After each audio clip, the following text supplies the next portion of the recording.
telefonema chegou às 2 da manhã. Você sabe exatamente o tipo de ligação de que estou falando. Aquela que arranca você violentamente de um sono profundo, deixando você ofegante enquanto seu coração tenta imediatamente sair do peito antes mesmo do cérebro registrar o que está acontecendo. A tela do meu celular brilhava na escuridão total do quarto, exibindo um número desconhecido. Meu primeiro pensamento em pânico foi direto para Juliano. Ele era médico especializado em tecnologia médica e ocasionalmente precisava atender consultas de emergência tarde da noite. Mas Juliano estava deitado bem ao meu lado, seu peito subindo e descendo num ritmo lento e constante, completamente alheio ao retângulo brilhante de pavor na minha mão. Deslizei o dedo para atender, minha voz grossa de sono e um crescente senso de pânico. Alô, sussurrei, tentando não acordar. Lu. Uma voz masculina, calma, profunda e assustadoramente oficial, cortou o pesado silêncio do quarto. É a Valentina? Ele perguntou. Sim, eu disse, sentando-me lentamente, o cobertor quente de repente parecendo uma camada de gelo contra minha pele. Quem é? Aqui é o oficial Mendes, da Delegacia de Polícia de Lagoa Verde. Estou ligando a respeito dos seus pais, Márcio e Silvia, e da sua irmã, Helena. Minha respiração falhou, alojando-se bem no meio da garganta. Lagoa Verde era minha cidade natal, centenas de quilômetros de distância da vida que eu havia construído para mim. Eu não tinha trocado uma única palavra com nenhum deles em 5 longos anos. Nem um cumprimento de feriado, nem uma mensagem de aniversário. Absolutamente nada. O que poderia ter acontecido? Eles estão bem? Eu perguntei. A pergunta com gosto de ferrugem velha na minha boca seca. Foi um reflexo, um velho instinto patético da irmã mais velha responsável que eu pensava ter matado com sucesso há meio década. Eles estão fisicamente ilesos, senhora, disse o oficial Mendes, seu tom completamente inabalável, mas foram detidos. Eles foram presos há cerca de 1 hora por invasão de domicílio qualificada e destruição grave de propriedade qualificada. Apertei a ponte do nariz, fechando os olhos com força, tentando desesperadamente processar a sequência absurda de palavras que ele acabara de dizer. Invasão de domicílio, destruição de propriedade. Meus pais estavam na casa dos 60 e poucos anos. Meu pai Márcio tinha joelhos ruins e minha mãe Silvia reclamava se tivesse que andar muito no supermercado. E minha irmã Helena era uma princesa mimada e delicada que chorava se quebrasse uma unha feita. Eles não eram criminosos, eram apenas pessoas horríveis. Eu não entendo. Gaguejei, sentindo como se estivesse presa num sonho febril bizarro. Onde isso aconteceu? E então o oficial Mendes disse as palavras que enviaram um arrepio violento por toda a extensão da minha espinha. Na Rua dos Ipês, 114, eles repetidamente golpearam as portas da frente e as janelas com marretas, insistindo que estavam dando uma lição à filha ingrata, mas a atual proprietária, uma senhora idosa chamada Sra. Oliveira, afirmou que nunca os tinha visto na vida. Ela estava aterrorizada. Trancou-se num banheiro do andar de cima e ligou para o 190, Rua dos Ipês, 114, minha casa. Ou pelo menos era minha casa. Uma sensação estranha, pesada e fria tomou conta de todo o meu corpo. Não era pavor. Não era medo, era algo completamente diferente. Algo incrivelmente afiado, brutalmente claro e devastadoramente final. Levantei-me da cama, meus pés descalços tocando o piso frio de madeira, e caminhei até a grande janela do meu novo apartamento, olhando para as luzes quietas e cintilantes da cidade, que deveria ser minha fuga definitiva. Senhora, ainda está aí? O oficial perguntou. Um toque de preocupação finalmente infiltrando-se em sua voz profissional. Estou aqui, eu disse, minha voz completamente firme agora, os resquícios de sono inteiramente queimados por uma súbita onda de adrenalina fria. Acho que é melhor você me contar absolutamente tudo. Ele contou, e enquanto falava detalhando a pura violência de suas ações, a história dos últimos 5 anos, uma história de paz duramente conquistada que eu lutei com unhas e dentes para garantir para mim mesma, veio desabando ao meu redor. Mas o que minha família tóxica e arrogante não sabia, o que eles não poderiam ter compreendido em sua raiva cega e auto-justificada, era que quando pegaram aquelas marretas e tentaram fisicamente destruir meu mundo em pedaços, eles tinham mirado na casa errada. e eu não era quem estava prestes a pagar o preço. Para realmente entender como meu pai, envelhecido e supostamente respeitável, acabou com uma pesada marreta de aço nas mãos no meio da noite, você tem que voltar exatamente 5 anos. Eu tinha 29 anos, trabalhando horas exaustivas como engenheira de software. Desde que me formei na faculdade, vivi com a disciplina rigorosa de um monge. Eu dirigia um sedã velho de 12 anos que chacoalhava quando chegava a 100 km por hora na estrada. Eu preparava meu almoço em potes de plástico todos os dias, comendo sanduíches tristes na mesa, enquanto meus colegas saíam para comer feijoada ou churrasco. Minha ideia de uma sexta-feira selvagem era ficar em casa, beber água da torneira e assistir documentários gratuitos. Eu sacrifiquei todo o luxo, toda a viagem, cada grama de alegria frívola por um único motivo ardente, a entrada de uma casa. E eu finalmente tinha conseguido. Tinha 600 mil guardados com segurança na minha conta poupança. Era sem dúvida a conquista de que mais me orgulhava em toda a minha vida. Naquele sábado específico, dirigi até a casa dos meus pais para o que deveria ser nosso jantar familiar tradicional, embora geralmente tenso. O conhecimento daquela poupança estava praticamente queimando um buraco no meu bolso, me dando um raro senso de confiança. Eu mal podia esperar para casualmente soltar a notícia e finalmente mostrar a eles que a filha quieta e chata havia construído algo substancial. Quando cheguei, a casa cheirava a carne assada e velas caras. Minha mãe, Silvia, abriu a porta. Ela me deu um abraço rígido e obrigatório, seus olhos imediatamente passando por cima do meu ombro, verificando se eu tinha trazido algo, ou mais provavelmente, apenas procurando pela verdadeira estrela da família. Meu pai, Márcio, me deu um aceno superficial da sua poltrona. Então, descendo as escadas como realeza, descendo para se misturar com os plebeus, estava minha irmã mais nova, Helena. Helena era a indiscutível filha de ouro. Ela era lindíssima, charmosa sem esforço e possuía um talento único para interpretar a vítima frágil sempre que a vida exigia qualquer esforço real dela. Ela estava acompanhada pelo marido Guilherme, um homem cujo sorriso era grande demais e cujos ternos eram chamativos demais para um cara que nunca teve um emprego estável. Guilherme era um parasita de conversa macia e Helena era absolutamente obcecada por ele. Grande notícia. Todo mundo se reúna. Guilherme anunciou alto, batendo palmas antes mesmo de eu tirar o casaco. Todos nos movemos para a mesa de jantar. Engoli a notícia do meu fundo para a casa, decidindo deixar Helena ter os holofotes como sempre. Guilherme desenrolou uma série de gráficos brilhantes e impressos profissionalmente sobre a mesa de jantar.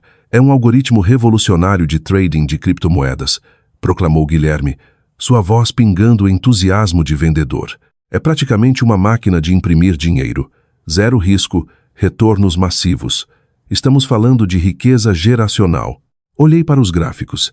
Eles estavam cheios de palavras da moda e setas subindo que não faziam o menor sentido matemático. Era uma fraude descarada ou, no melhor dos casos, uma aposta incrivelmente tola. Meus pais, no entanto, olhavam para Guilherme como se ele tivesse acabado de descobrir a cura para o envelhecimento. Ah, Helena, querida, isso parece absolutamente incrível. Minha mãe se derreteu, apertando as mãos contra o peito. Há apenas um pequeno obstáculo, Guilherme continuou, mudando habilmente o olhar para mim. Precisamos de um pouco de capital semente para desbloquear o pool de trading de alto nível. Exatamente 1 milhão. O número pairou no ar, grosso e sufocante. 1 milhão. Senti um frio duro se formar no fundo do meu estômago. Lentamente todos os 4 viraram a cabeça para olhar diretamente para mim. Não era um pedido, era uma expectativa. Helena usou sua arma secreta, um biquinho de lábio inferior combinado com olhos largos e suplicantes. Valentina, você está indo tão bem naquela empresa de tecnologia. Você só fica sentada no computador o dia todo e ganha rios de dinheiro. Guilherme e eu somos visionários, mas precisamos da sua ajuda para tornar esta família rica. Olhei do biquinho falso de Helena para o rosto ansioso da minha mãe e depois para o olhar severo e exigente do meu pai. Meu próprio sonho, minha própria independência duramente conquistada, parecia cinzas na minha boca. Respirei fundo. Guilherme, seu último empreendimento foi um negócio de dropshipping que custou a mamãe e papai 150 mil. Antes disso, foi um aplicativo de comida gourmet para cães. Não vou financiar uma fraude de criptomoedas. Helena bateu as mãos na mesa, imediatamente explodindo em lágrimas teatrais. Como você pode ser tão egoísta? Ela choramingou. Eu sabia. Você sempre teve inveja de mim. Você quer que eu fracasse? Minha mãe imediatamente correu para o lado de Helena, lançando-me um olhar de puro veneno. Meu pai se levantou, pairando sobre a mesa. Você não vai desrespeitar sua irmã e o marido dela na minha casa, Valentina. Ele trovejou, apontando um dedo grosso para o meu rosto. Você tem o dinheiro. Eu sei que tem. Você guarda enquanto sua irmã luta. Família ajuda família. Você vai transferir esse dinheiro para a conta de Guilherme na segunda-feira de manhã. Fiquei firme, embora minhas mãos tremessem. Eu tenho R$ 600 mil, eu disse, minha voz estranhamente calma. E é para minha casa. Economizei por 7 anos. Não vou jogar fora num golpe. O rosto do meu pai ficou de um tom perigoso de roxo. Uma casa é só madeira e vidro. Ele cuspiu. O futuro da sua irmã está em jogo. Se você sair daqui com esse dinheiro, se virar as costas para seu próprio sangue quando eles mais precisam de você, então você não é mais filha minha. Você está morta para nós. O ultimato ecoou na sala de jantar. Olhei para eles. Realmente olhei para eles. A toxicidade, a arrogância, a manipulação descarada. Eles não me amavam. Amavam o que eu poderia proporcionar. Tudo bem, eu disse, pegando meu casaco. Se esse é o preço de admissão nesta família, não posso pagar. Saí pela porta da frente, deixando os gritos deles para trás, e não olhei para trás. Os primeiros meses depois daquele jantar foram um silêncio estranho e inquietante. O silêncio da minha família era absoluto e ensurdecedor. Todo feriado importante, todo aniversário que passava, servia como um lembrete afiado e doloroso das pessoas que eu havia perdido. Mas por baixo daquela camada inicial de luto, uma pequena semente radical de liberdade começou a brotar. Ninguém estava exigindo meu salário. Ninguém estava me ligando em horários estranhos para me tirar de emergências auto-infligidas. Meu tempo, minha energia e, mais importante, meu dinheiro eram inteiramente meus. Exatamente 6 meses depois que saí da casa dos meus pais, assinei os papéis de fechamento de uma bela e modesta casa de 2 quartos na Rua dos Ipês. Não era um palacete, mas era minha. Cada centímetro quadrado dela pertencia a mim. Passei meus fins de semana com tinta no cabelo e terra sob as unhas. Pintei a sala de estar de um tom quente e convidativo de creme. Plantei um pequeno jardim de rosas no quintal. Aprendi a consertar o encanamento embaixo da pia da cozinha, assistindo tutoriais na internet. Cada golpe de martelo, cada pincelada parecia que eu estava fisicamente construindo uma barreira entre mim e meu passado. Aquela casa era minha fortaleza, uma manifestação física da minha independência, onde o barulho tóxico deles não podia me alcançar. Sem o drama constante e drenante da minha família me puxando para baixo, despejei toda a minha energia mental na minha carreira. Os resultados foram quase imediatos. Resolvi problemas complexos, liderei grandes implantações de software e garanti uma promoção massiva. Meu salário aumentou. E pela primeira vez na vida, eu não estava apenas sobrevivendo, eu estava prosperando, porque eu não estava mais guardando cada centavo com medo. Comecei a me permitir viver. Participei de conferências da indústria pelo país, expandindo minha rede. Foi numa dessas conferências, um grande evento de tecnologia em Florianópolis, que conheci Juliano. Ele estava sentado ao meu lado num painel discutindo o futuro da IA e diagnósticos médicos. Era médico, brilhante, mas incrivelmente humilde, com uma risada quente que chegava até os olhos. Acabamos tomando café depois do painel, e aquele café virou um jantar de 3 horas. Juliano era diferente de qualquer pessoa que eu já tinha conhecido. Ele escutava atentamente, fazia perguntas que mostravam que realmente se importava com minhas respostas e me tratava como igual. Começamos um relacionamento à distância, passando horas em videochamadas todas as noites e voando para nos ver sempre que as agendas permitiam. Pela primeira vez em meus 34 anos de existência, eu estava numa dinâmica que parecia uma verdadeira parceria, não uma missão de resgate onde eu era esperada para interpretar a mártir. Cerca de 1 ano no nosso relacionamento, Juliano finalmente fez a pergunta que eu estava habilmente evitando. Estávamos sentados no meu sofá na Rua dos Ipês, bebendo vinho. Você nunca fala sobre seus pais, Valentina. Ele disse suavemente, passando a mão pelo meu cabelo. Nem sobre sua irmã. É como se você tivesse surgido do nada, completamente formada aos 29 anos. Congelei, meu coração disparando. Eu estava aterrorizada que se contasse a verdade. Se explicasse a disfunção extrema de onde eu vinha, ele me olharia diferente. Pensaria que eu era quebrada ou pior, que eu era fria e sem coração por ter los abandonado. Mas olhei para seus olhos firmes e pacientes e decidi dar um salto de fé. Contei tudo. Contei sobre a síndrome da filha de ouro, o constante chantagem emocional, o golpe de criptomoedas e o ultimato brutal final. Quando terminei, me preparei para o julgamento. Em vez disso, Juliano me puxou para perto e beijou o topo da minha cabeça. Você fez a coisa mais difícil e corajosa que uma pessoa pode fazer, ele disse. Escolheu sua própria paz. Estou incrivelmente orgulhoso de você. Ouvir aquelas palavras dele foi como um peso pesado e sufocante sendo tirado do meu peito. Com Juliano, eu não era um caixa eletrônico. Não era uma decepção, eu era apenas Valentina. E isso era mais que suficiente. Passei os próximos 4 anos vivendo numa felicidade absolutamente tranquila. Minha fortaleza estava segura. E foi exatamente aí que os fantasmas decidiram voltar para me assombrar. Chegou numa manhã de terça-feira comum, passando pelas minhas defesas digitais e aterrissando direto na minha pasta de spam. Era um e-mail de um endereço que eu não reconhecia, apenas uma sequência de números e letras aleatórios. Mas foi o assunto que fez meu sangue gelar instantaneamente, parando meus dedos no teclado. Estava escrito em letras maiúsculas: urgente, vida ou morte para Helena. Era da minha mãe, Silvia. Meu primeiro instinto, afiado por anos de nenhum contato, foi deletar, lo imediatamente, arrastar-lo direto para a lixeira digital e esvaziá-la, enviando-o para o vazio onde pertencia, mas as palavras vida ou morte cravaram na minha mente. E se eles tivessem sofrido um acidente terrível?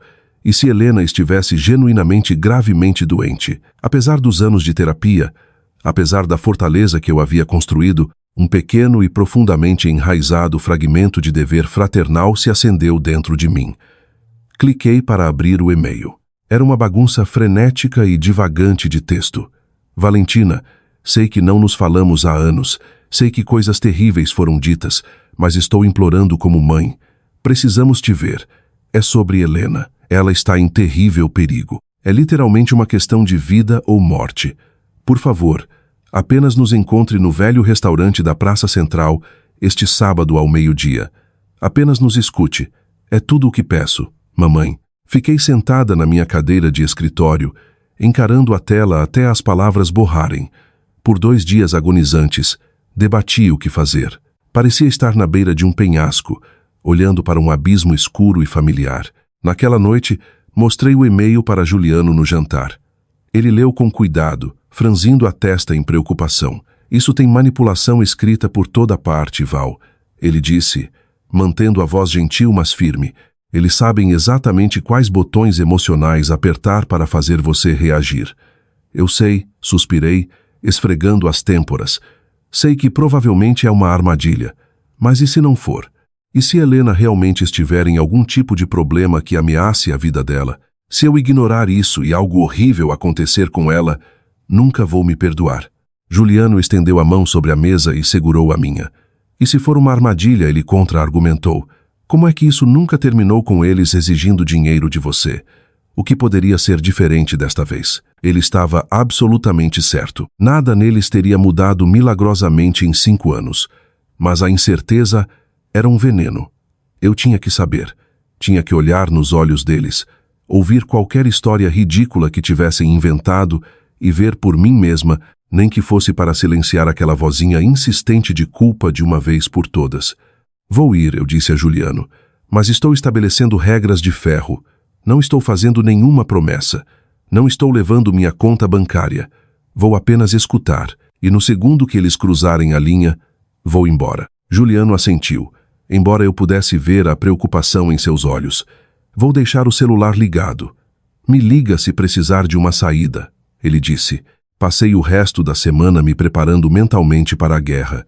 Disse a mim mesma que era uma pessoa diferente agora. Era forte, era segura, não deixaria que me quebrassem. Mas conforme o sábado se aproximava, a ansiedade apertava meu estômago, lembrando que algumas feridas nunca fecham completamente. Dirigi às 4 horas de volta para minha cidade natal naquele sábado, minhas mãos apertando o volante com tanta força que os nós dos dedos ficaram brancos.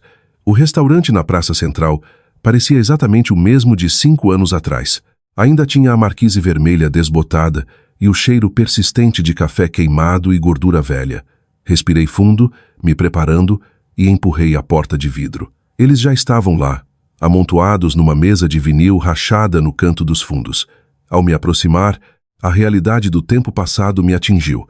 Meu pai parecia significativamente mais velho, ombros caídos, rosto marcado por estresse profundo. Minha mãe parecia frágil, olhos nervosos. E Helena parecia um completo desastre. Seu cabelo normalmente perfeito estava uma bagunça. Ela estava roendo as unhas até o sabugo e parecia pálida e aterrorizada. Notavelmente ausente estava seu marido de conversa macia, Guilherme. Deslizei para a mesa em frente a eles. O ar estava grosso com tensão estranha e sufocante. Ninguém pediu comida. Antes que eu pudesse dizer olá, minha mãe estendeu a mão sobre a mesa pegajosa e segurou a minha. Seu aperto era surpreendentemente desesperado. Valentina, graças a Deus você veio. Ela choramingou, seus olhos imediatamente se enchendo de lágrimas. Não teríamos te incomodado se não fosse a coisa mais terrível imaginável. Puxei minha mão gentilmente, mas com firmeza. Apenas me conte o que está acontecendo, mãe. Onde está Guilherme? Helena soltou um soluço engasgado. Ele está se escondendo, sussurrou, a voz tremendo. Todos nós estamos. Então a história ridícula e inevitável veio jorrando. Helena e Guilherme, em sua sabedoria financeira infinita, não tinham desistido do sonho das criptomoedas. Na verdade, tinham dobrado a aposta. Guilherme havia convencido Helena a pegar empréstimos de juros altíssimos de pessoas muito sombrias e perigosas para investir numa nova moeda digital subterrânea. A moeda despencou da noite para o dia. O dinheiro desapareceu no ar. Quanto? Perguntei. Minha voz neutra, já me preparando para o impacto. R. 1 milhão. Meu pai murmurou, encarando intensamente uma mancha na mesa. It. Null. Senti uma onda de riso histérico e vertiginoso borbulhar no fundo da minha garganta, mas forcei para baixo. Era sempre um número maior. A incompetência era estonteante, e eles querem o dinheiro de volta agora. Helena chorou, enterrando o rosto nas mãos. Eles não estão brincando. Tem homens vigiando nosso apartamento. Sabem onde mamãe e papai moram. Até mencionaram você. Disseram que se não pagarmos até o fim do mês, vão quebrar as pernas de Guilherme e depois vêm atrás de mim. Vão me matar, Valentina. Minha mãe começou a chorar abertamente no restaurante. Era isso. Essa era a situação de vida ou morte. Não uma doença terminal. Não um acidente trágico. Apenas mais uma das catastróficas falhas financeiras de Helena, orquestrada pelo marido inútil. Fiquei sentada ali, fria e distante, esperando o soco final. Sabia que estava vindo. Podia ver meu pai reunindo fôlego, seu rosto mudando de homem velho derrotado de volta ao patriarca exigente. Ele olhou direto nos meus olhos, abandonando completamente o ato triste. Você tem que vender sua casa, Valentina, ele disse. A voz dura e autoritária. É a única saída. Você comprou aquele lugar há 5 anos. O patrimônio dela, mais o que quer que você esteja guardando, vai ser suficiente para cobrir a dívida da sua irmã e salvar a vida dela. Você tem que fazer isso. Olhei para ele.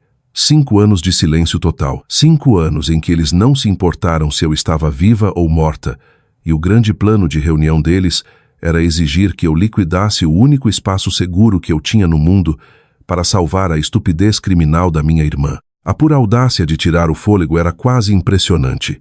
Não, eu disse. A única sílaba caiu sobre a mesa como um peso de chumbo. O quê? Minha mãe ofegou, limpando os olhos, olhando para mim como se eu tivesse falado uma língua estrangeira. Não, repeti, inclinando-me ligeiramente para frente. Olhei diretamente para Helena. Você e Guilherme cavaram esse buraco enorme. Podem descobrir como sair dele. Vendam seu carro caro. Vendam suas bolsas de grife. Declarem falência. Vão à polícia. É o que adultos normais fazem. Minha casa não é uma solução mágica para os problemas que vocês mesmos causaram. Peguei na bolsa, Tirei uma nota de R, 100, e deixei sobre a mesa para pagar os cafés que eles nem tinham bebido. Estou fora. Não entrem mais em contato comigo. Levantei-me e saí do restaurante. Desta vez, não havia tristeza, não havia culpa. Havia apenas uma raiva fria, dura e furiosa queimando no meu peito. Eu honestamente pensei que sair daquele restaurante seria o fim. Presumi que eles perceberiam que o poço estava completamente seco e seguiriam para enganar outra pessoa. Eu estava incrivelmente e perigosamente errada. Sair não foi o fim. Foi apenas a declaração de guerra. O cerco psicológico começou na manhã seguinte. Começou com uma barragem de telefonemas. Primeiro do número da minha mãe, depois do meu pai, depois de Helena. Quando bloqueei todos, eles começaram a usar telefones descartáveis. Deixei todos irem para a caixa postal. Sentei-me à mesa da cozinha ouvindo as gravações por um senso mórbido de autopreservação. As mensagens da minha mãe eram longos monólogos dramáticos e chorosos sobre como eu estava sentenciando minha própria irmã à morte. As de Helena eram frenéticas, hiperventilando, implorando para eu simplesmente assinar a escritura da casa. Mas as mensagens de voz do meu pai eram as que realmente me gelavam. Não eram tristes, eram furiosas. Sua pirralha egoísta, sua voz rosnava pelo alto-falante, baixa e ameaçadora. Somos sua família. Você nos deve. Acha que pode simplesmente se esconder naquela casinha enquanto sofremos. Não vamos deixar você se safar disso. Você vai pagar. Depois de 3 dias de assédio digital, a campanha entrou no mundo físico. Era uma noite de terça-feira. Eu estava na cozinha lavando uma caneca de café quando olhei pela janela. Estacionado diretamente do outro lado da rua, em ponto morto sob a luz âmbar piscante do poste, estava um sedã prata familiar. O carro de Helena. Congelei, a esponja escorregando da minha mão para a pia. Recuei para as sombras da cozinha e observei. Podia ver 2 figuras sentadas nos bancos da frente. Eles não saíram, não buzinaram. Apenas ficaram sentados lá, o motor ligado, os faróis apontados diretamente para a janela da minha sala. Era uma tática de intimidação, pura e simples. Estavam enviando uma mensagem clara e inegável. Sabemos onde você mora e você não está segura conosco. Ficaram ali por exatamente 3 horas. Passei aquelas 3 horas andando de um lado para o outro na sala como um animal preso, meu coração martelando contra as costelas, verificando 2 vezes todas as trancas de todas as portas e janelas. Quando finalmente foram embora, não dormi nem um segundo. O sedã prata se tornou uma presença regular. Aparecia em horários aleatórios. Às vezes estava lá quando eu saía para o trabalho de manhã. Às vezes estava estacionado mais abaixo na rua quando eu voltava para casa. A presença constante começou a distorcer seriamente minha mente. Minha casa, meu belo santuário duramente conquistado, de repente parecia um aquário. Comecei a manter as persianas fechadas o tempo todo. Pulava a cada rangido do piso, a cada farfalhar do vento nos arbustos de rosas lá fora. A paranoia era sufocante. Eu era uma engenheira de 34 anos bem-sucedida. E ainda assim, estava me esgueirando pela minha própria casa no escuro, aterrorizada pelos meus próprios pais. Eles estavam transformando meu espaço seguro numa prisão, e o custo psicológico ficava mais pesado a cada hora. Quando a intimidação silenciosa falhou em quebrar minha determinação, eles decidiram escalar. Cruzaram a linha de perseguição passivo-agressiva para confronto agressivo-ativo. Aconteceu numa noite de quinta-feira. Juliano e eu estávamos numa videochamada. Eu tentava manter uma fachada corajosa, contando sobre um novo patch de software que estava escrevendo, quando um baque massivo e violento sacudiu minha porta da frente. Não era uma batida. Era alguém socando a madeira sólida com o punho fechado. Ofeguei, deixando o celular cair no sofá. A voz de Juliano veio pelo alto-falante apertada com alarme imediato. Val, o que foi isso? Você está bem? Rastejei até a entrada, a madeira da porta estremecendo sob golpes repetidos e furiosos. Pressionei o olho no olho mágico. Era meu pai, Márcio. Seu rosto estava contorcido numa máscara de pura raiva descontrolada, completamente vermelho e suando no ar fresco da noite. Valentina, ele rugiu, sua voz atravessando facilmente a porta grossa. Sei que você está aí. Abra esta porta maldita. Você vai me escutar. Ele chutou a parte de baixo da porta com sua bota pesada. Recuei. minhas mãos tremendo descontroladamente. Peguei o celular. Juliano, é meu pai. Ele está tentando arrombar a porta. Juliano não hesitou. Chame a polícia agora, Val. Não abra essa porta. Ligue para o 190. Disquei o número de emergência, minha voz tremendo enquanto dava o endereço ao atendente. Quando as luzes azuis e vermelhas iluminaram meu gramado da frente 10 minutos depois, Márcio já tinha ido embora.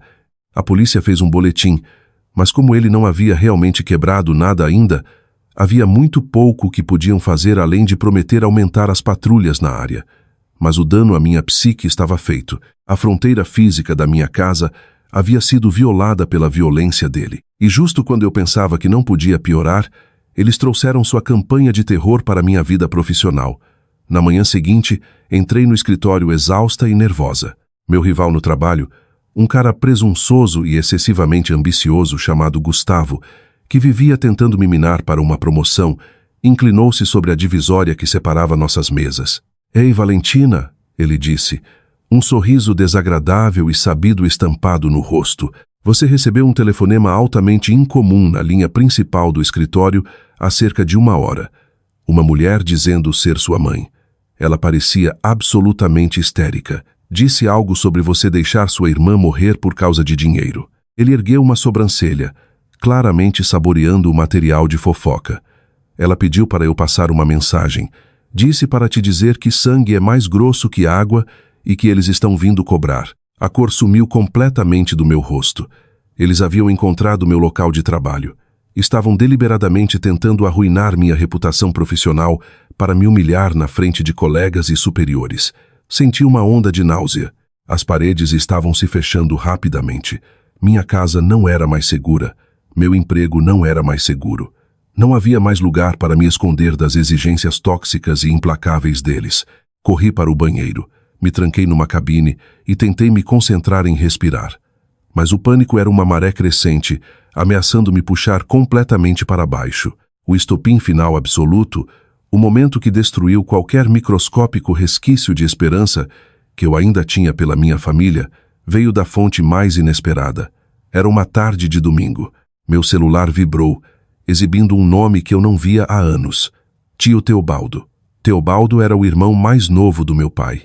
Quando eu era criança, ele era o tio legal. Era quem me comprava livros quando meus pais compravam vestidos para Helena. Sempre parecia um pouco distante da loucura familiar, um observador quieto, que ocasionalmente oferecia um sorriso solidário. Desesperada por uma voz da razão, desesperada por um adulto na família que finalmente dissesse a Márcio e Sílvia que eles estavam loucos, atendi a ligação. Valentina, menina, Teobaldo disse, sua voz carregando aquele tom familiar, reconfortante e rouco. Estou ouvindo coisas incrivelmente perturbadoras do seu pai. Essa confusão toda com Helena, parece que as coisas saíram completamente do controle. Soltei um longo suspiro trêmulo. Lágrimas de puro alívio pinicando os cantos dos meus olhos. É um pesadelo, tio Teobaldo. Confessei, a voz falhando. Eles estão me perseguindo. Papai tentou arrombar minha porta. Estão ligando para meu escritório. Querem que eu venda a casa para pagar as dívidas de jogo de criptomoedas do Guilherme. É pura loucura. Houve uma longa pausa do outro lado da linha. Escute, Valentina. Teobaldo começou, seu tom mudando sutilmente de reconfortante para algo mais calculado. Sei que seus pais estão lidando com isso de forma ruim. Estão em pânico. Mas a verdade é que Helena realmente está em apuros profundos.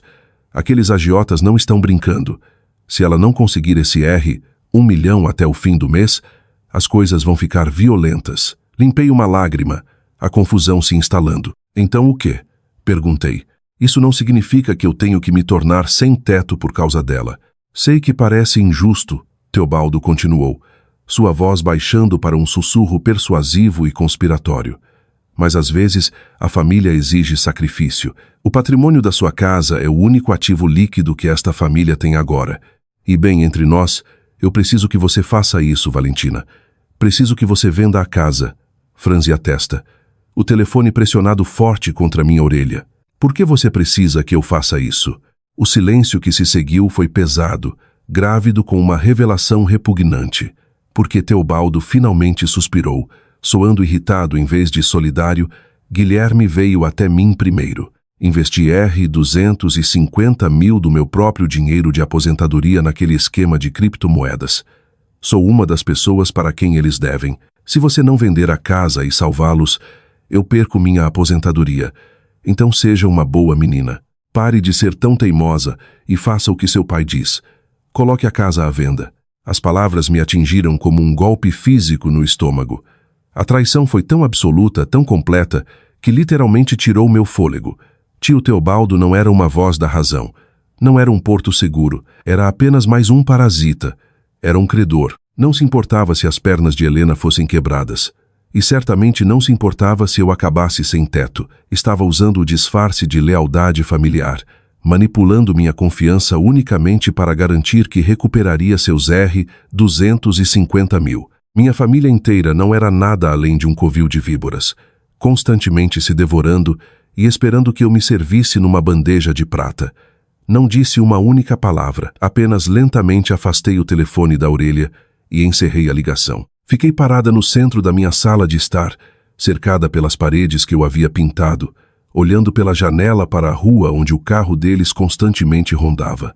A percepção me atingiu com a força de um trem de carga. Eu não podia vencer esta guerra ficando parada.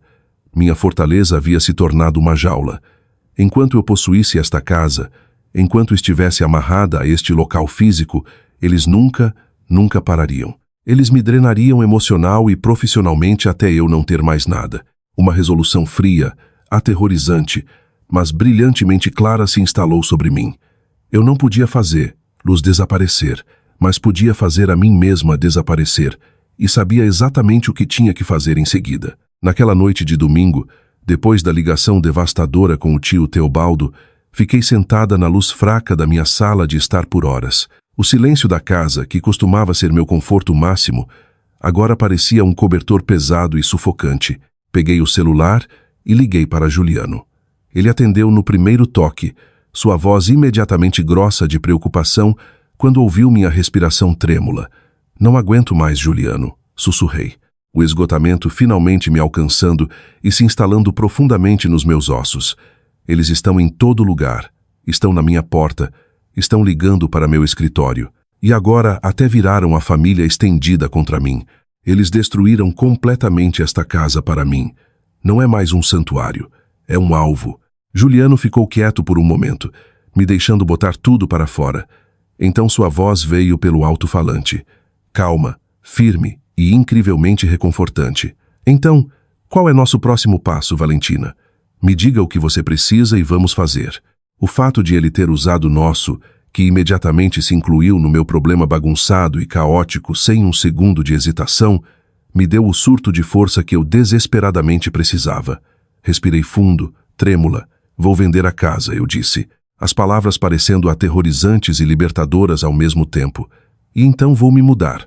Vou encontrar um novo emprego ou pedir transferência, mas vou sair desta cidade. Vou para Florianópolis ficar com você.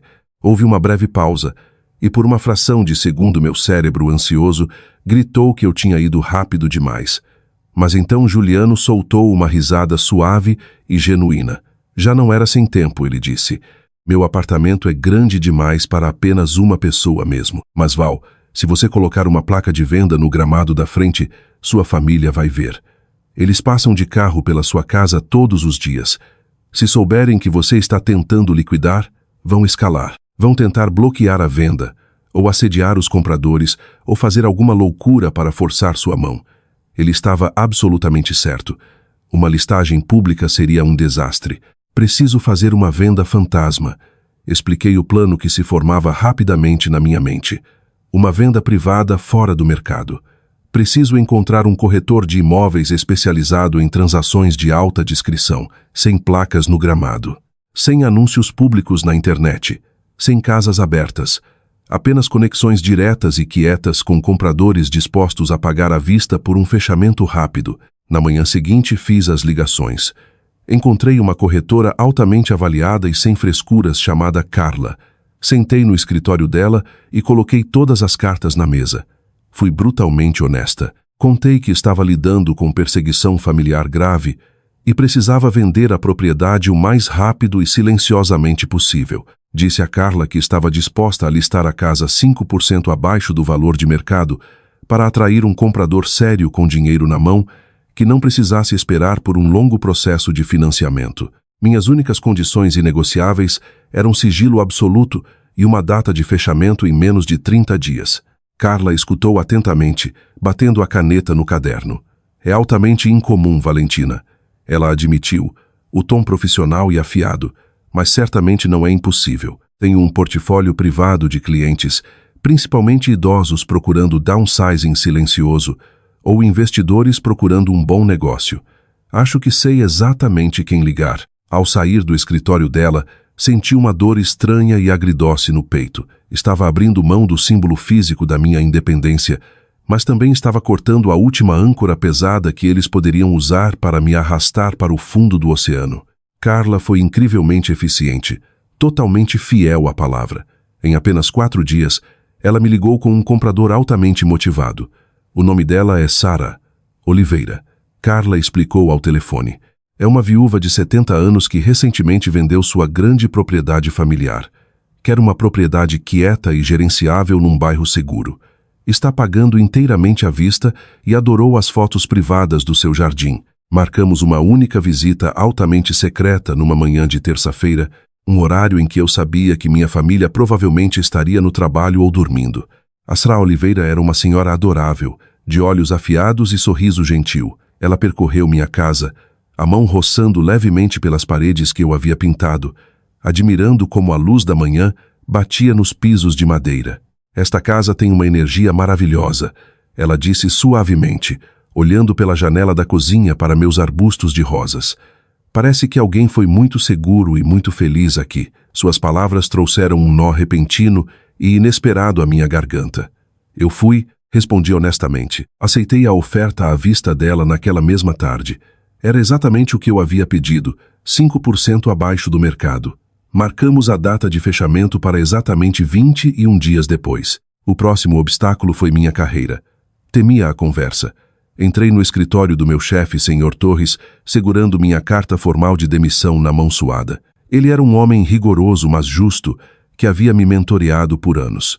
Sr. Torres, comecei, a voz apertada, preciso entregar meu aviso prévio de 2 semanas. Devido a alguns problemas pessoais e familiares graves, preciso me realocar completamente para Florianópolis. Deslizei o envelope sobre sua pesada mesa de mogno. O Sr. Torres não o abriu. Em vez disso, recostou-se na cadeira de couro, juntando os dedos, olhando para mim com uma expressão calculista. Valentina, seu timing é ou péssimo ou absolutamente perfeito, ele disse. Temos planejado secretamente abrir um novo escritório de desenvolvimento satélite em Florianópolis nos últimos 6 meses. Eu ia oferecer o cargo de diretora líder a você na próxima semana, assumindo que você vencesse Gustavo, o que você já fez. Vem com um aumento salarial massivo, despesas completas de realocação e autonomia total. O cargo é seu se quiser continuar trabalhando para mim em Santa Catarina. Fiquei sentada ali completamente atônita. O universo não estava apenas me dando uma escotilha de fuga, estava me dando um foguete. Aceitei o cargo imediatamente. As próximas 3 semanas foram um borrão de caos hiperorganizado. O fechamento da casa aconteceu inteiramente por via eletrônica, um fim quieto e anticlimático de um grande capítulo da minha vida. Embalei meus pertences num caminhão de mudança alugado sob o manto da escuridão num único fim de semana. Ao fazer a última verificação dos quartos vazios, tomei uma decisão muito calculada e deliberada. Deixei alguns itens velhos e sem valor na garagem. Um cortador de grama quebrado que eu pretendia jogar fora, uma pilha de latas de tinta vazias e algumas ferramentas velhas de jardinagem. Se alguém olhasse pela janela da garagem, pareceria bagunçado. Pareceria que a casa ainda estava sendo habitada ativamente. Era um pequeno detalhe enganoso, mas meu instinto me dizia que poderia ser crucial. Entreguei as chaves físicas para Carla, entrei no meu carro carregado e dirigi para longe da Rua dos Ipês pela última vez. Não olhei para trás pelo retrovisor. Dirigi direto para Santa Catarina, para Juliano e para um futuro onde minha família tóxica simplesmente não existia. Ergui uma enorme muralha digital, troquei meu número de telefone, deletei minhas redes sociais e desapareci completamente. Deixei-os apenas com o silêncio. Para minha família, meu silêncio súbito e completo não foi um limite. Foi um insulto. Foi um desafio direto à autoridade distorcida deles. Eles haviam passado a vida inteira me tratando como um recurso obediente, e meu desaparecimento era, aos olhos deles, um ato de desafio imperdoável. Mais tarde eu reconstruiria a linha do tempo exata da espiral descendente deles durante aquelas semanas críticas, através do meu amigo de faculdade Nolan, que infelizmente ainda morava ao lado dos meus pais e ouvia tudo através das cercas finas. De acordo com Nolan, a pressão dentro da casa dos meus pais estava chegando ao ponto de ebulição. O fim do mês se aproximava rapidamente. Os credores sombrios que Guilherme supostamente havia pegado dinheiro emprestado estavam exigindo seus R$ 1 milhão. E minha irmã Helena não tinha um único centavo no nome. O pânico se transformou numa raiva coletiva fétida e purulenta, e naturalmente, cada grama daquela raiva era direcionada inteiramente a mim. Eu era a filha egoísta que guardava uma casa. Eu era quem segurava a chave mágica para a salvação deles e me recusava a girar a fechadura.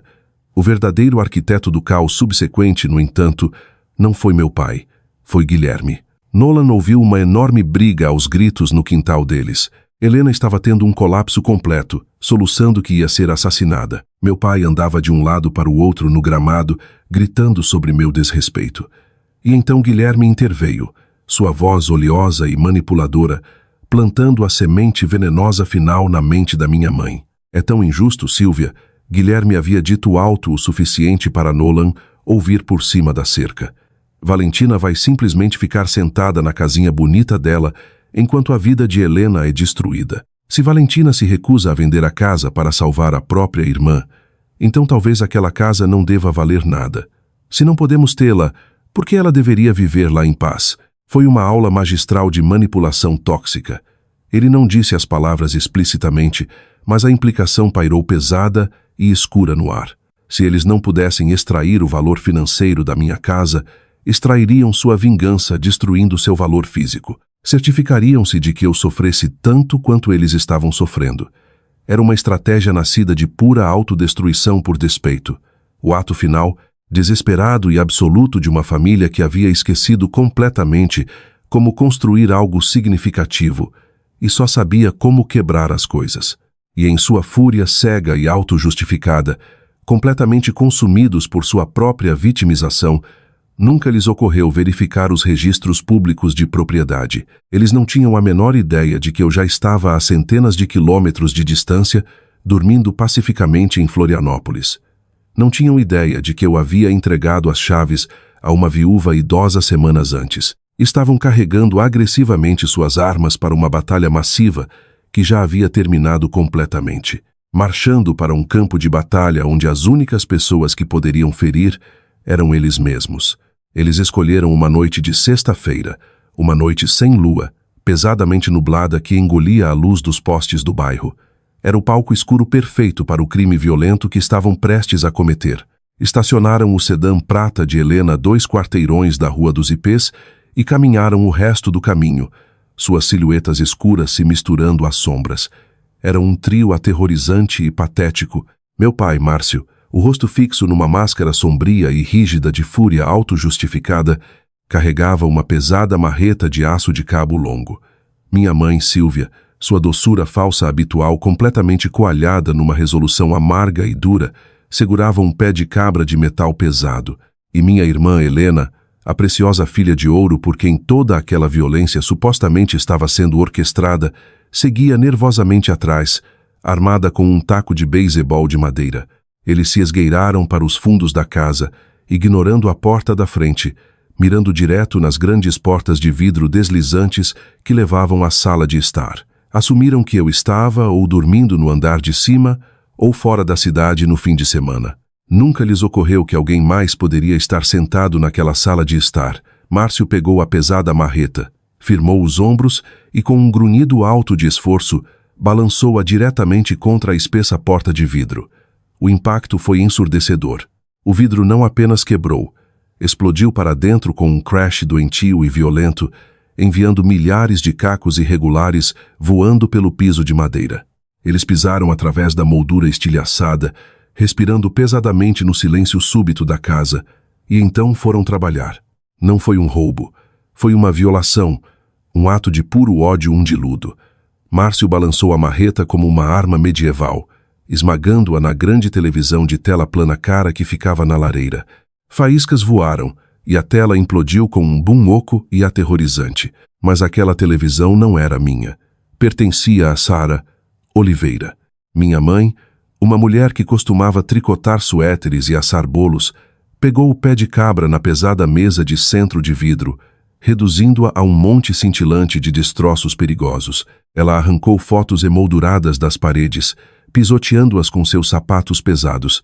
Eram fotos dos netos da Sara Oliveira, não minhas, mas Silvia estava cega demais pela raiva para sequer olhar os rostos que estava destruindo. Helena balançou seu taco de beisebol nas luminárias vintage, nos vasos de porcelana, em qualquer coisa que parecesse frágil e cara. Cada crash, cada estilhaçar era uma liberação física do seu próprio ódio profundo por si mesma, redirecionado para os objetos inanimados que ela incorretamente acreditava serem meus. Em menos de 10 minutos, eles reduziram a sala de estar quente e pacífica de uma completa estranha a uma zona de guerra absoluta. Mas haviam cometido um erro fatal. Sara Oliveira era uma dorminhoca incrivelmente leve. Estava no andar de cima no quarto principal lendo um romance quando o primeiro crash explosivo da porta de vidro sacudiu os alicerces da casa. Seu coração saltou para a garganta, mas ela não gritou, não congelou. Pegou o celular da mesinha de cabeceira, trancou-se atrás da pesada porta de carvalho do banheiro principal e discou 190. Há várias pessoas dentro da minha casa, sussurrou para o atendente de emergência, sua voz notavelmente firme, apesar do puro terror que devia estar sentindo. Estou na Rua dos Ipês, 114. Eles têm ferramentas pesadas. Estão destruindo completamente minha sala de estar lá embaixo.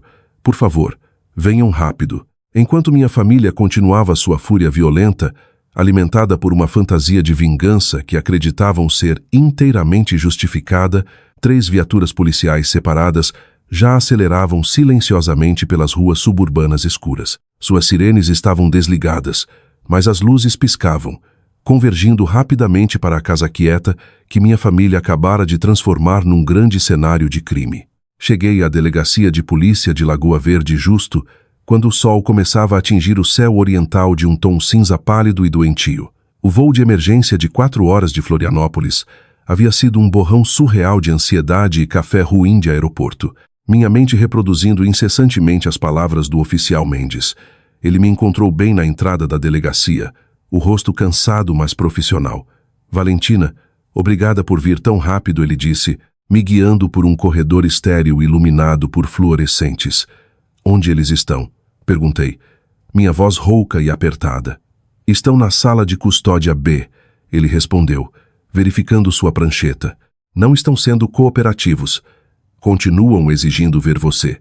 Acreditam firmemente que você vai de alguma forma consertar isso ou retirar as acusações contra eles. Ele me levou para uma pequena sala de observação com um grande espelho unidirecional. Aproximei-me do vidro e olhei através. Lá estavam eles, minha família. Estavam sentados ao redor de uma mesa fria de metal, parecendo incrivelmente pequenos, desarrumados e patéticos sob as luzes duras da polícia. As mãos de Márcio estavam algemadas à mesa, os nós dos dedos arranhados e roxos. O cabelo de Silvia era uma bagunça selvagem, marcas de lágrimas de rímel escuro manchando suas bochechas. Helena balançava para frente e para trás na cadeira de plástico, roendo a unha do polegar, parecendo uma criança aterrorizada em vez de uma mulher adulta. A proprietária, Sara Oliveira, está pressionando as acusações ao máximo, disse o oficial Mendes baixinho ao meu lado. Invasão de domicílio qualificada, destruição qualificada de propriedade privada e invasão criminosa. O dano estimado aos móveis antigos e à estrutura da casa é superior a R$ 200 mil. Dada a gravidade da violência e o valor em dinheiro, eles enfrentam tempo obrigatório de prisão, sem mencionar o processo civil que ela já está preparando. Quer ir lá dentro falar com eles? Sim, eu disse sem um microsegundo de hesitação. Absolutamente quero. O oficial Mendes abriu a pesada porta e me escoltou para a sala de interrogatório. No segundo exato em que me viram, uma onda massiva de alívio visível tomou conta de seus rostos cansados, que foi instantaneamente seguida por seu hábito profundamente enraizado de atribuir culpa. Valentina, graças a Deus você finalmente está aqui. Minha mãe chorou, puxando contra as algemas. Diga a esses policiais idiotas que foi tudo um grande mal-entendido. Diga que somos família. Não há mal-entendido aqui, mãe, eu disse, minha voz tão fria e dura quanto o piso de concreto sob meus pés. Não me sentei. Fiquei de pé, olhando para baixo para eles. Márcio bateu as mãos algemadas contra a mesa de metal, as correntes chacoalhando alto. Isso é inteiramente culpa sua, Valentina. Ele rugiu, seu rosto se contorcendo com aquela raiva tóxica familiar. Tudo isso, se você tivesse sido apenas uma filha leal e pago a dívida da sua irmã, nada disso teria acontecido. Estávamos apenas tentando te dar uma lição sobre respeito. Uma lição? Repeti, soltando uma risada curta e oca que ecoou na sala pequena. Uma lição sobre o que exatamente? Como cometer múltiplos delitos violentos. Como aterrorizar completamente uma senhora idosa inocente de 70 anos. Ela não deveria estar lá. Helena choramingou do canto, lágrimas escorrendo pelo rosto. Achamos que a casa estava vazia. Achamos que estávamos apenas destruindo suas coisas. Vocês acharam que minha casa estava vazia? Corrigi lentamente, deixando o pesado silêncio se estender, observando seus rostos confusos e arrogantes. Eu havia esperado 5 longos e agonizantes anos por este exato momento. 5 anos sendo a vilã na narrativa distorcida deles. Agora finalmente era minha vez de escrever o final. Márcio inflou o peito, tentando recuperar sua autoridade patriarcal. Tenho todo o direito de destruir a sala de estar da minha própria filha se ela me desrespeitar. Deixei um pequeno sorriso genuinamente frio tocar meus lábios. E então soltei a bomba final e devastadora. Esse é o problema fundamental aqui, pai, eu disse. Minha voz soando cristalina na sala quieta. Aquela não é minha casa. Ele piscou, sua raiva vacilando por um segundo. Do que diabos você está falando? Não é minha casa, repeti, enunciando cada sílaba, saboreando a destruição absoluta da realidade deles. Eu vendi há 3 semanas. A mulher que vocês acabaram de aterrorizar violentamente no meio da noite é a nova proprietária. Vocês não invadiram minha casa. Invadiram a casa de uma completa estranha. A cor instantânea e violentamente sumiu dos rostos dos 3. A boca de Márcio se abriu e fechou silenciosamente. Silvia soltou um suspiro estrangulado e sem fôlego. Helena apenas me encarou, os olhos arregalados com um horror crescente e incompreensível. Toda a fundação da raiva auto-justificada deles desabou em poeira num único segundo. Eles não haviam me punido. Haviam cometido um crime aleatório massivo e eu não ia salvá-los. As consequências legais e financeiras foram incrivelmente rápidas e absolutamente brutais. A ilusão profundamente enraizada da minha família de que eu de alguma forma faria a polícia ir embora evaporou na dura e implacável realidade do sistema judicial do Estado. Eles não estavam mais lidando com a filha obediente e facilmente manipulável.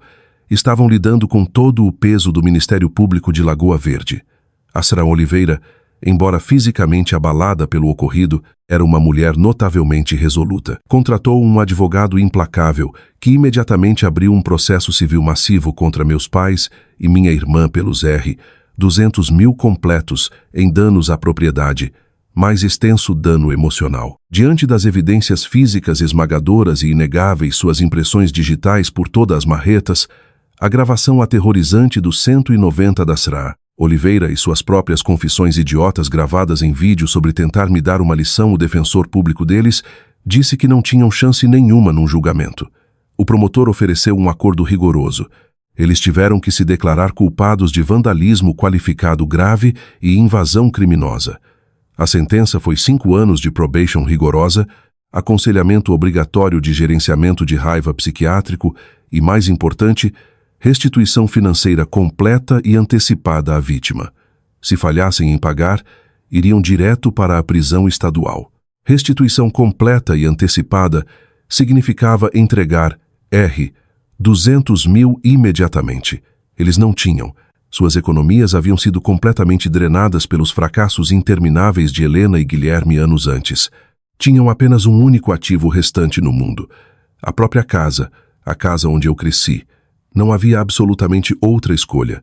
Para evitar sentar numa cela de prisão, meus pais tiveram que colocar a casa deles à venda.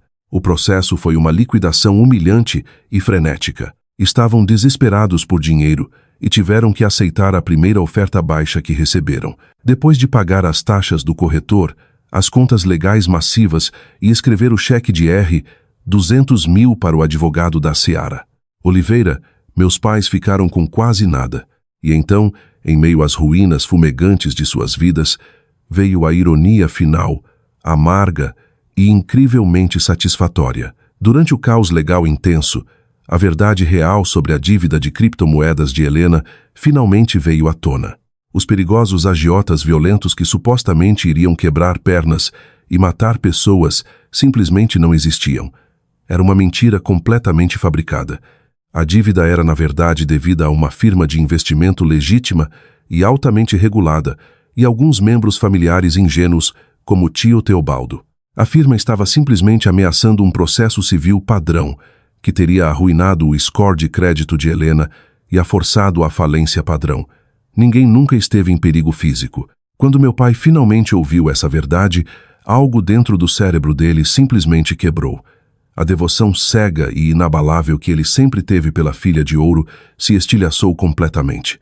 Nolan me contou que a briga aos gritos que ocorreu foi lendária, ouvida claramente a 3 casas de distância.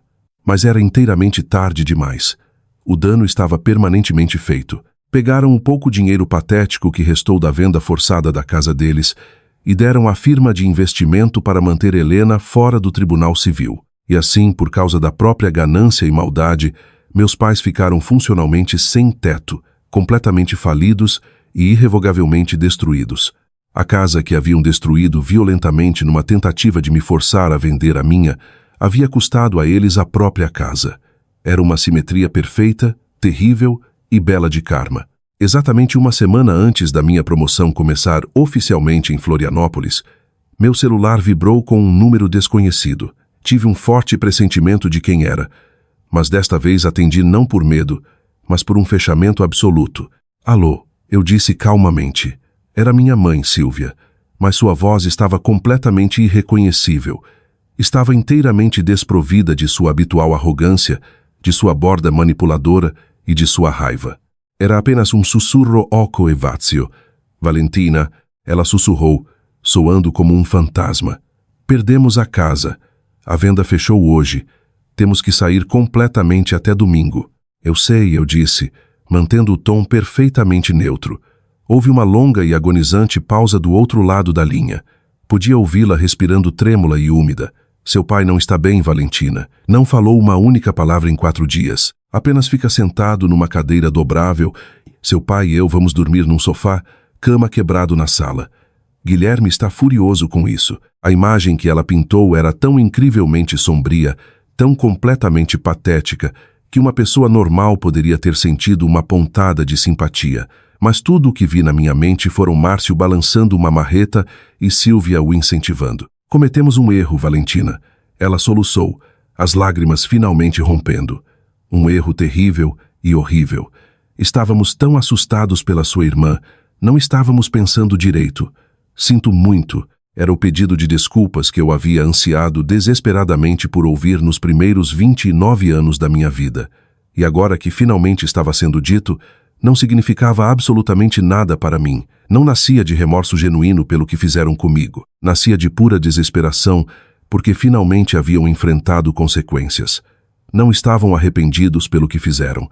Estavam apenas arrependidos de terem sido pegos. Tenho que ir, mãe. Eu disse baixinho. Espera. Ela gritou, a voz disparando em puro pânico. Por favor, Valentina, não desliga. Não temos absolutamente mais nada. Seu pai não pode trabalhar. Você pode, por favor, nos mandar um pouco de dinheiro? Só o suficiente para conseguir um apartamento pequeno nosso. Por favor, Valentina, somos sua família. E lá estava, a verdade absoluta e inegável. Mesmo depois de tudo, depois da polícia, das prisões, das casas perdidas, ela ainda estava apenas me pedindo dinheiro. Nosso relacionamento terminou permanentemente há 5 anos. Mãe, eu disse, minha voz gentil, mas carregando a finalidade de um túmulo se fechando. Na noite em que você e papai me disseram que eu estava morta para vocês, se eu não financiasse o golpe de Guilherme, aceitei aqueles termos.